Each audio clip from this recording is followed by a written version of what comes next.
13조 하나님의 섭리. 13조 하나님의 섭리는 78일차를 참고해 주시기 바랍니다. 하나님의 섭리는 겸비하게 하는 고백입니다.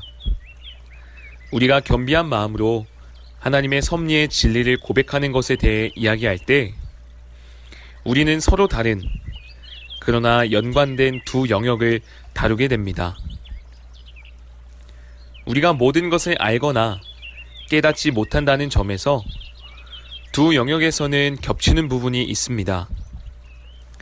첫 번째 영역은 기사와 이적을 통한 자연에서의 하나님의 행위에 관한 것이고, 두 번째 영역은 하나님의 의지와 죄의 실제에 관한 것입니다. 첫 번째 영역에 대한 소개로 천둥 번개를 예로 들어보겠습니다. 시편 29편은 하나님의 음성이 천둥 소리를 내시고 백향목을 꺾으시고 숲을 벌거숭이로 만드신다고 말합니다. 이 고백은 언약 백성인 이스라엘의 믿음을 반영하는 구약의 표현 방식입니다. 내우 속에서 하나님은 매우 가까이 계셨습니다. 그러나 문제는 대부분의 사람들이 이 같은 하나님의 가까우심을 위협으로만 경험한다는 점입니다. 하나님께서 천둥 가운데 말씀하실 때 실제로 천둥 소리가 하나님의 음성이었을까요? 정말 이러한 방식으로 말씀하셨을까요? 이미 학교에서 천둥 소리의 생성 원리에 대해 배우셨겠지만 번개로 야기된 기압과 기온의 갑작스런 상승이 폭발음 또는 천둥 소리를 만들어내게 됩니다.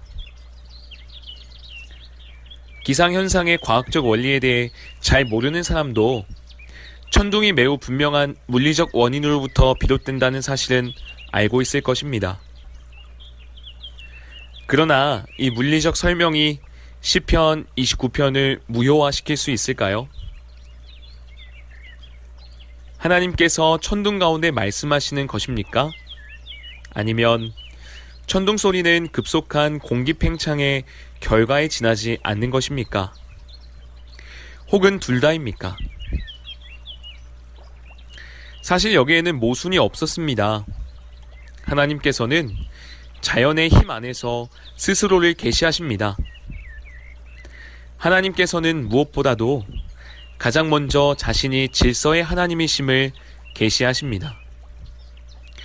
자연에는 확실하게 정해진 구조와 리듬이 있습니다. 자연에는 작용과 반작용이 있습니다. 그렇기 때문에 과학과 수학을 이용하여 예측하는 일이 가능합니다. 하나님께서는 눈부신 섬광으로 땅을 흔드는 우레 소리로 자신의 능력을 나타내십니다. 이것은 특정한 자연의 법칙이 작용된 결과입니다.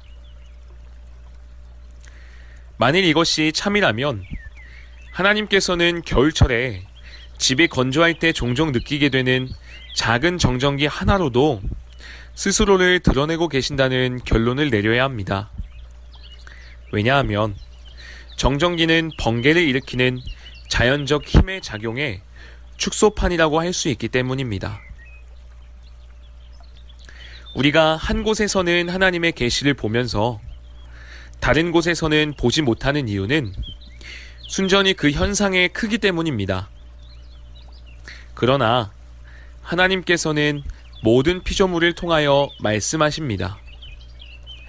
창조 세계의 자연적 과정들은 모두 오직 하나님 아버지의 뜻 때문에 가능한 것입니다. 만일 이것이 사실이라면 우리는 과연 기적에 대해서 말할 수 있을까요? 기적이란 특정한 목적에 이르기 위해 하나님께서 자연 법칙이라는 일반적인 체계를 제쳐두신 것임을 우리는 알고 있습니다. 그렇지만 어느 쪽이 더 위대할까요? 이 놀랍도록 복잡한 우주 안에서 모든 것이 정확하게 균형을 이루며 모든 것이 하나님에 의해 항상 운행되고 있는 정상적인 방법이 더 놀랍습니까? 아니면 가끔 일어나는 보기 드문 사건이 더 놀랍습니까? 여러분의 답이 무엇이든지 간에 자연적인 방법과 초자연적인 방법 모두 하나님의 일하심입니다.